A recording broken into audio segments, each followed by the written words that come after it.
তোমরা কি ওষুধের খালি প্যাকেট ফেলে দিচ্ছ? তাহলে আজকের পর থেকে আর ওষুধের খালি প্যাকেট ফেলে দিও না। আজকের ভিডিওটা দেখার পর এমনিতেও তোমাদের আর ওষুধের খালি প্যাকেট ফেলতে ইচ্ছে করবে না।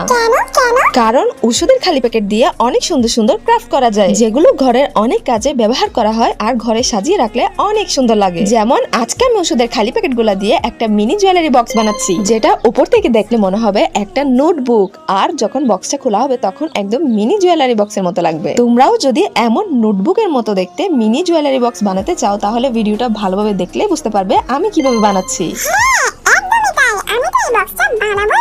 তোমরা কে কে মিমির মতো ওষুধের খালি প্যাকেট দিয়ে এরকম মিনি জুয়েলারি বক্স বানাবে অবশ্যই কমেন্টে জানিও। এই তো বক্সটা বানানো শেষে আমি এখানে আমার বানানো হোমমেড স্টিকার লাগিয়ে দিচ্ছি। তোমরাও যদি আমার মতো হোমমেড স্টিকার বানাতে চাও তাহলে আমাদের ইউটিউব চ্যানেলে হোমমেড স্টিকার বানানোর লং ভিডিওটা এখনই যেয়ে দেখে আসো। তোমাদের ভিডিওটা ভালো লাগলে আমাদের চ্যানেলটিকে সাবস্ক্রাইব করে যেও।